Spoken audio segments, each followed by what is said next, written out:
तो महाराज जी ऐसा लगता है कि एक पक्ष संसार है और एक पक्ष अध्यात्म मार्ग है।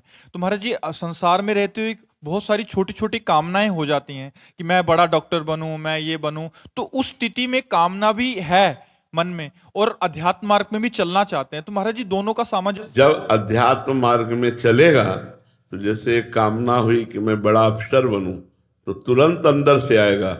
यदि तुम्हारे प्रारब्ध में है बड़ा अफसर बनना तो बन जाओगे, अगर प्रारब्ध में नहीं है तो नहीं होगा। इसलिए तुम कामना मत करो, अंदर आ जाएगा। तुम चाह क्यों करते हो? बनना होगा बन जाएगा, नहीं बनना होगा नहीं बनेगा। महाराज जी संसार में उसके लिए मेहनत करनी पड़ती है कि मतलब पढ़ाई करने पड़ेगी। तो फिर वो वाला बीच वाला क्या होता है, इसका रहस्य क्या है महाराज? जब तक नाम जप नहीं करेगा तब तक उसको लग रहा है। देखो बात ऐसी है कि अज्ञान के कारण ये समझ में नहीं आएगी। जैसे ट्रेन चल रही है, एक आदमी डिब्बे में इधर से उधर दौड़ रहा था, इधर से इधर इधर से इधर। तो एक विज्ञ जन ने पूछा क्यों भाई आप दौड़ क्यों रहे हो? तो उन्होंने कहा मुझे अमुक स्टेशन जाना है। अरे बोले तू पागल है, तू बैठ जा, ट्रेन चल रही है, ट्रेन चल रही, तुझे दौड़ने की जरूरत नहीं है। माया का चक्र चल रहा है, उस चक्र में तुम्हें किस पद पर पहुंचाना है वो अपने आप पहुंचा देगा, अपने आप कर देगा। चाह करने की जरूरत नहीं। जैसे हमारी चाह जो थी, हम अपनी चाह बताते हैं। हमसे पूछा था एक संत ने यही वृंदावन में कि आपका लक्ष्य क्या है, आपकी चाहत क्या है?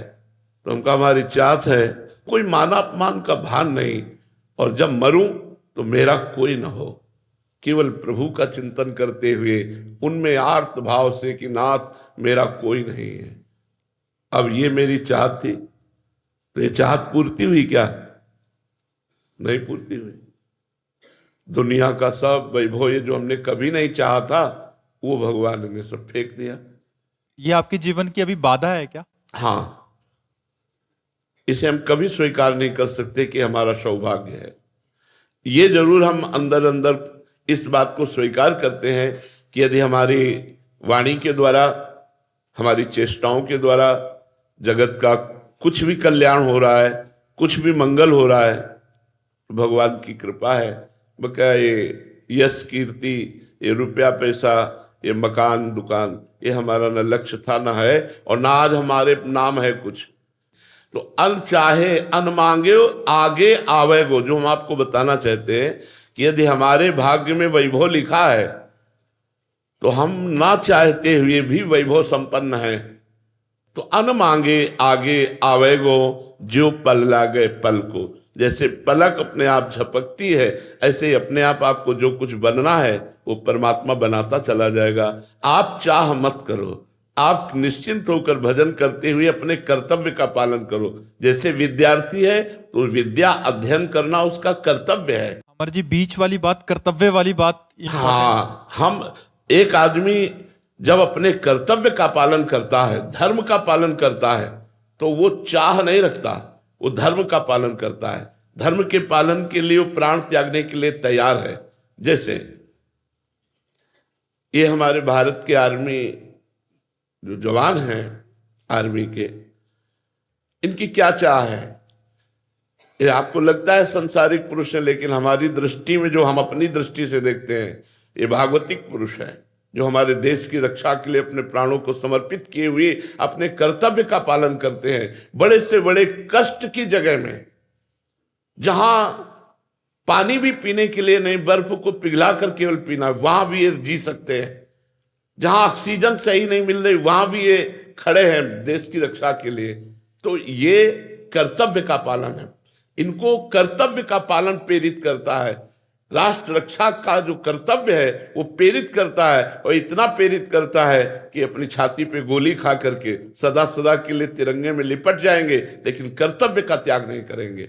तो हम कर्तव्य बुद्धि से पढ़ाई करें, कर्तव्य बुद्धि से नौकरी करें, कर्तव्य बुद्धि से व्यापार करें, तो चाह करने की आवश्यकता क्या है? जो भगवान को देना कर्तव्य हमारा है परिणाम में। इसीलिए भगवान ने कहा कर्मण्येवाधिकारस्ते मा फलेषु कदाचन। तुम कर्म पर अधिकार रखते हो, फल पर नहीं। तुम केवल कर्म करो। लेकिन हम लोगों की गलती ये होती है कि हम पहले फल निश्चित करते हैं। हम व्यापार करेंगे तो इसमें लगभग 50,000 रुपया मुनाफा होगा, हम ये करेंगे तो लगभग ऐसा होगा, और जब नहीं होता तो हम निराश हो जाते हैं, हम चिंतित हो जाते हैं। और भगवान ने आदेश किया कर्मण्येवाधिकारस्ते, तुम्हारा अधिकार कर्म करने पर है, मा फलेषु कदाचन, फल पर नहीं है। फल मेरे द्वारा निर्धारित किया जाएगा, तो उसे भगवान के ऊपर छोड़ दो। कर्तव्य मैं करता हूं, परिणाम भगवान देंगे। और अगर आपको लौकिक सुख प्राप्त होना है तो आपसे सच्ची कहते हैं, बिल्कुल जिस सुख की चाह नहीं, वो हर सुख यहां मारा घूम रहा है। उस सुख की चाह नहीं, और हर सुख यहां। कौन सी ऐसी बात है, कौन सा ऐसा बताओ क्या नहीं है? जिधर दृष्टि डालो हर चीज, हर वस्तु, हर वैभव यहां। क्यों? क्योंकि होना है, होना है, ये निश्चित है। इसलिए उन्होंने कहा, भगवान ने कर्मण्येवाधिकारस्ते, आप कर्म पर अधिकार रखो और कर्तव्य करने की भावना से लगो, परिणाम मेरे ऊपर छोड़ दो। लेकिन हम लोग परिणाम पहले निश्चित करते हैं, फिर कर्तव्य कर्म की तरफ चलते, इसलिए हम हार जाते हैं, इसलिए निराश हो जाते हैं। महाराज जी, अध्यात्म का भी सबका कोई अधिकारी नहीं है। मतलब ऐसे भी जने हैं जिनको अध्यात्म से बहुत दूर, बहुत मतलब। हाँ, तो केवल सांसारिकता में बह रहे हैं, उनका जीवन मृत जीवन है। भोग भोगना, सो जाना, कमाना, खाना। तो निद्रा भय आहार मैथुन सबके जग उपजाए, सबके हैं। हर पशु पक्षी इतना ही करता है, प्रयास करके पेट भरता है, भोग करता है, बच्चे पैदा करता है, सो जाता है, बस इतना ही तो है। अगर इतने मनुष्य जीवन में है तो पशु पक्षी और हमारा अंतर क्या रहा? जो बड़े भाग मानुष तन पावा, सुर दुर्लभ सदग्रंथन गावा। तो फिर मतलब क्या रहा? साधन धाम मोक्ष कर द्वारा, ये मोक्ष प्राप्ति के लिए, भगवत प्राप्ति के लिए है। तो हमें अध्यात्मवान बनना चाहिए। देखो कितना घाटा है अध्यात्मवान न बनने पर। एक किसान फसल बोता है और फल पहले निश्चित कर लेता है कि इसमें 40 मन होगा, लगभग 40 मन होगा। अब वर्षा होती है, पानी गिरता है, ओले गिरते, पूरी फसल नष्ट हो जाती है, वो आत्मदाह कर लेता है। एक विद्यार्थी निश्चय करता है मैं फर्स्ट क्लास आऊंगा, और कर्तव्य में चूक की, सही पढ़ाई नहीं की। अगर सही पढ़ाई की होते तो तुम्हारे उसी क्लास से ही प्रश्न किया जाता जो पढ़ाया गया है, उसका उत्तर सही होता तो आप फर्स्ट क्लास आ जाते। जब नहीं आए तो कर लेते हैं। जो जहां है वो फल पहले निश्चित कर लेता है, और जब फल की प्राप्ति नहीं होती तो निराश, हताश, उदास, निगेटिव विचारों से भर जाता है। इसलिए अध्यात्म बचाता है आपको, अध्यात्म आपको सुरक्षित रखता है। एक बार हमारी फसल नष्ट हुई, दोबारा तो हम तैयार करेंगे। हर बार थोड़ी ओले पड़ जाएंगे, हर बार थोड़ी फेल हो जाएंगे, हर बार थोड़ी घाटा आ जाएगा। ऐसे परिपक्व होना चाहिए। मनुष्य जीवन बहुत आनंदमय जीवन है, और बिना अध्यात्म के आनंद नहीं हो सकता, भोगों में आनंद नहीं है। जो लोग गलत मार्ग में चले गए हैं, अब उनसे कहो तो वो मानने के लिए तैयार नहीं है। शराब पीना, मांस खाना, व्यभिचार करना, ये उनका स्वभाव बन गया है, और इससे दुर्गति होनी, आनंद तो होना नहीं है। इसलिए बहुत सावधानी पूर्वक हम चलें, मनुष्य जीवन को सार्थक करें, अध्यात्मवान बने। अध्यात्म आपको सुख प्रदान करेगा, अध्यात्म आपकी दुख की परिस्थिति में भी जीना सिखाएगा, अध्यात्म विपत्ति से निकलना सिखाएगा, अध्यात्म आपको चिंता शोक रहित कर देगा। अध्यात्म बुद्धि को शुद्ध करता है। यदि बुद्धि शुद्ध ना रही तो हम कहीं भी हो, खतरा है हमारे लिए। तो अध्यात्मवान बनो, धैर्यवान बनो, अपने काम क्रोध आदि को कंट्रोल रखो। इतना फ्री ना हो जाओ कि जैसा मन में आया वैसा किया, बड़ी हानि हो जाती है। इससे हमारा हानि तो है, हमारे समाज की हानि हो जाती है। इसलिए अध्यात्मवान बनो। आप बाहरी शत्रु को तो गोली से उड़ा सकते हैं, लेकिन आंतरिक शत्रु को कैसे उड़ाएंगे? जो आपके अंदर काम बैठा हुआ है, क्रोध बैठा हुआ है, अहंकार बैठा हुआ है, द्वेष, ईर्ष्या, ये जो बैठे हुए हैं, इनको कैसे मारोगे? और जब तक इनको नहीं मारोगे तब तक चैन से नहीं सो सकते। चैन से नहीं जी सकते। सब कुछ है, वो जल रहा है, अपने सुख से सुखी नहीं, वो पड़ोसी के सुख से दुखी है, वो सामने वाले की उन्नति से देख करके जल रहा है। तो ये सब कैसे दूर होगा? बिना अध्यात्मवान बने ये दुख की निवृत्ति नहीं हो सकती। जी अनिल जी श्री गंगानगर से। राधे राधे महाराज जी। महाराज जी, हमारी विषय भोगों के प्रति जो आसक्ति है वो कम क्यों नहीं हो रही? जैसे आप बताते हैं कि नहीं खान पान ते भावे है, नहीं कोमल वसन सुहावे है। इस स्थिति को प्राप्त करने के लिए महाराज जी मुख्य मार्ग क्या है? नाम जप। जितना नाम जप करोगे, आप सच्चे मानिए, नाम जप में जो लोग रत हैं वो खुद अनुभव करें, धीरे धीरे मन में अरुचि पैदा होने लगती है भोगों के प्रति। बातचीत करना, मिलना जुलना, नाना प्रकार की ये पार्टी ज्वाइन कर, इनसे सबसे मन में अरुचि पैदा होने लगती है। आप जितना नाम जप कर रहे हैं, आप देखिए आप सांसारिकता से उतना ही अरुचि रखते हैं जितना नाम जप कर रहे हैं। अगर हम वास्तविक नाम निरंतर जपने लगे तो फिर हमारे अंदर जो ये विषय प्रियता, ये नष्ट, विषय प्रियता नष्ट हो गई तो जीवन मुक्त हो गए ना। यही तो बंधन है। विषयानंद ही तो भगवदानंद में बाधक है, और विषयानंद को भजन के द्वारा तोड़ा जा सकता है। वारी मथे घृत होए बरु, सिकता ते बरु तेल, बिनु हरि भजन न भवतरी, या सिद्धांत पेल। भजन के बिना बात नहीं बनेगी। खूब भजन करो तो आप देखोगे आपके अंदर अरुचि पैदा होने लगेगी। नारायण हरि भजन में ये पांचों न सुहात, विषय भोग सबसे पहले रखा है।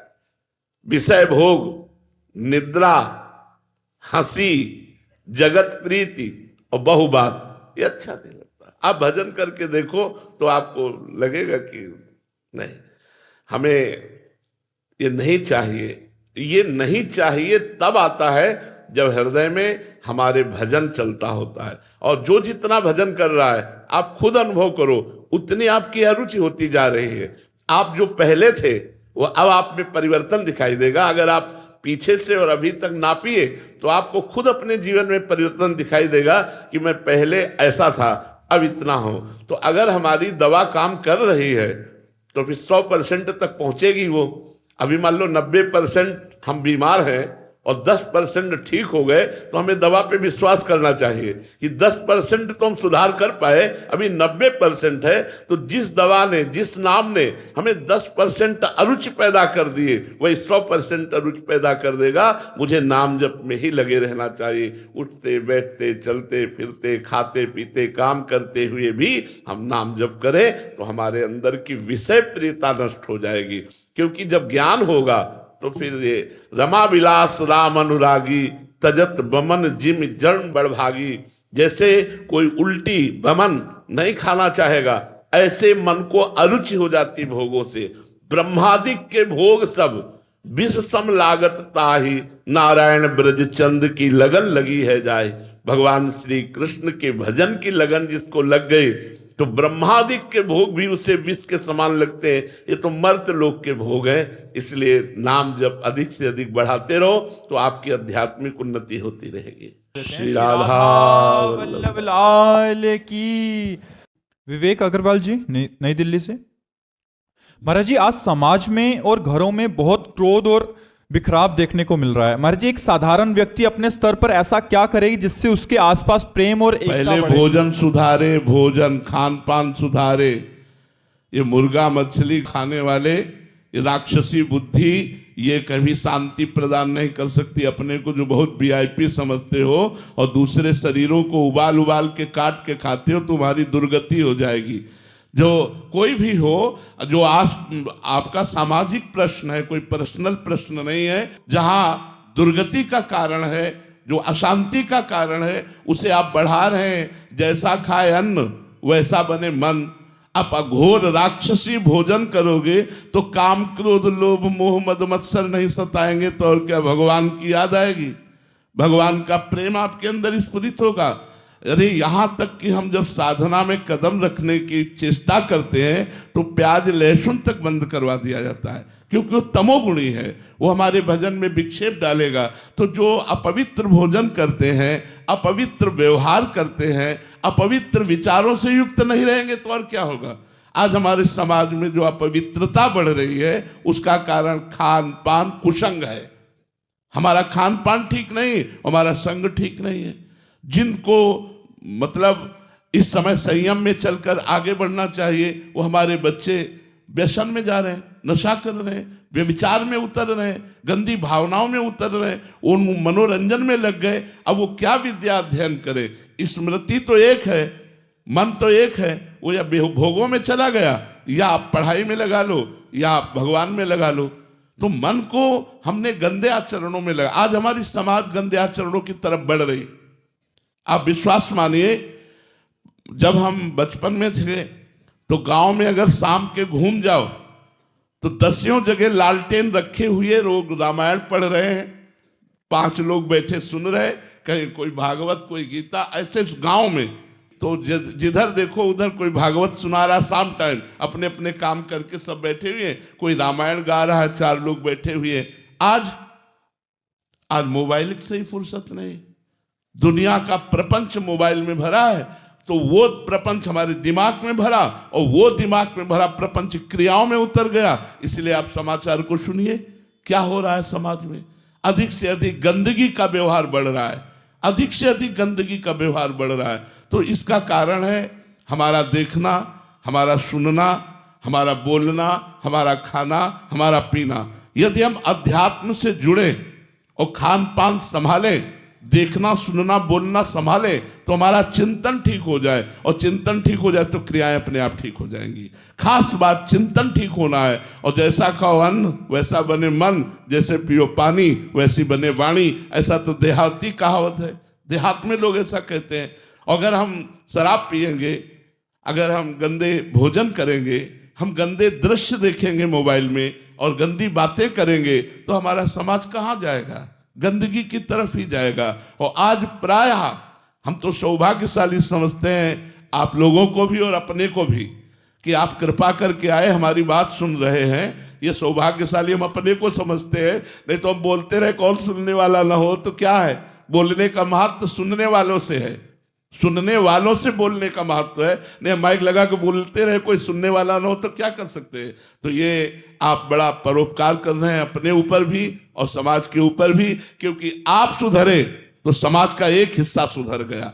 एक एक अपने लोग अपने सुधार करें। हम जो भी यहाँ बैठे हैं सबसे प्रार्थना करते हैं, भगवत साधना ना कर पाओ चलो कोई बात नहीं, लेकिन आप शराब मत पियो, आप मांस मत खाओ, आप पराई बहन बेटियों की तरफ गंदी दृष्टि मत रखो।